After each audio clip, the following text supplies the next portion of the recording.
السلام عليكم ورحمة الله وبركاته. ازيكم عاملين ايه؟ يا رب تكونوا بخير. الفيديو بتاعنا ان شاء الله النهاردة احنا هنعلم فيه البنات اللي لسه متجوزين سنة اولى جواز او اللي لسه بيدخلوا المطبخ جديد، ازاي ان هم يعملوا اكتر من اكلة في نفس الوقت ويشيلوها، علشان طبعا احنا في فترة امتحانات الاولاد الترم، فعايزين نوفر وقت ومجهود علشان بنقعد نراجع معاهم. فأي واحدة فينا أما يكون عندها وقت فاضي أو الأولاد في الامتحانات أو هي مثلا يوم أجازة ليها من الشغل بتجهز أكتر من حاجة.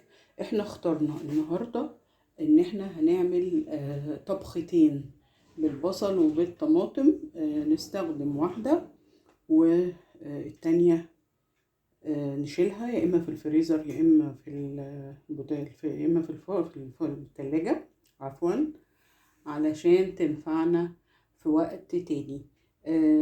المكونات عندنا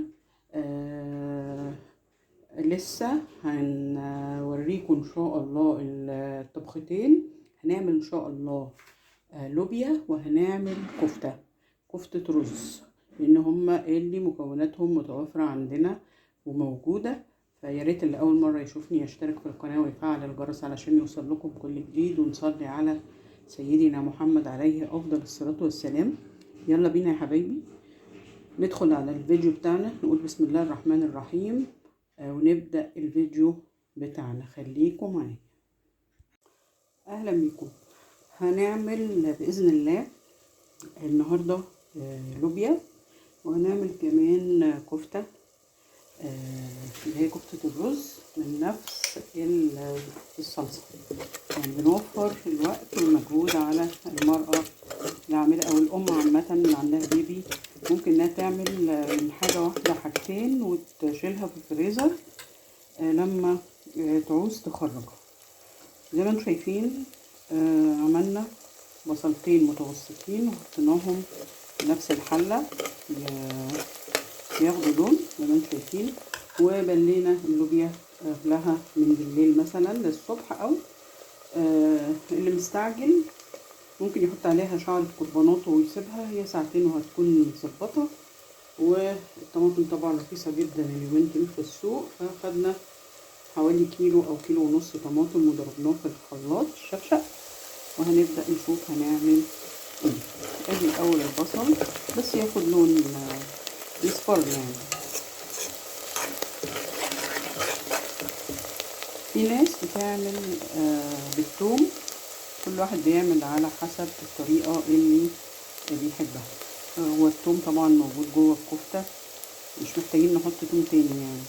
واللوبيا اصلا كده كده مش بنحط لها ثوم، تبقى خفيفة جدا وهيلسي، وان هي اصلا بروتين، حتى ممكن ما نحطلهاش لحوم. يا ريت اللي اول مره يشوفني يشترك في القناه ويفعل الجرس عشان يوصل لكم كل جديد، ويصلي على سيدنا محمد عليه افضل الصلاه والسلام. وكل سنه وانتم طيبين وبخير.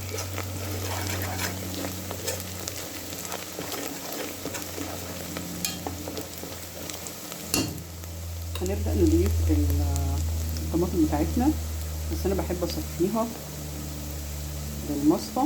هي كده البصل تقريبا خد لون، خليكم معايا. ضفنا الطماطم للصلصه بتاعتنا وصفينا اللوبيا حطيناها في حله. احنا اتفقنا ان احنا بنعمل طبختين، نشيل واحده ونستخدم واحده، تمام، علشان توفير الوقت والجهد. هنبدا ناخد من الصلصه نحطها على اللوبيا بتاعتنا.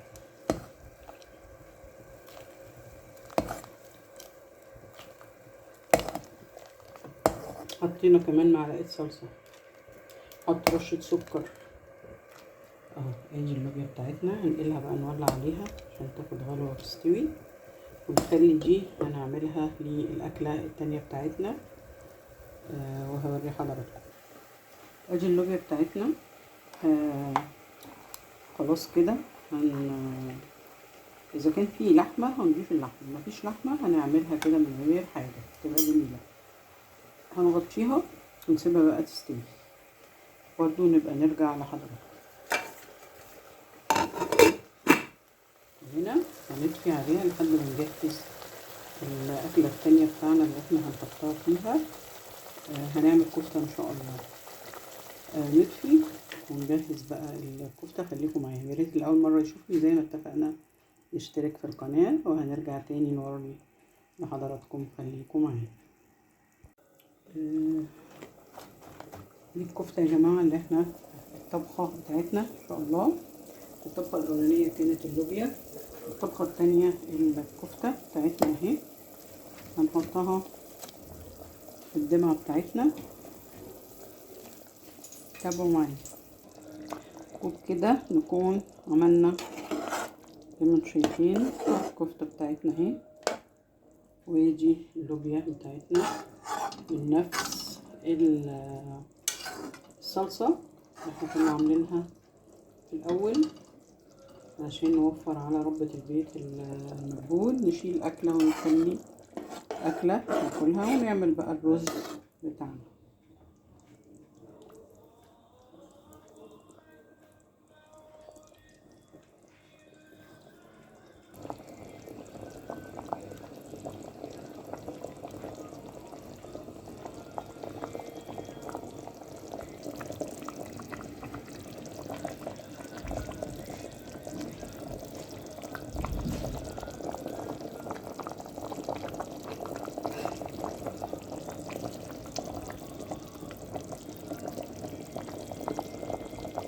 شكرا جزيلا.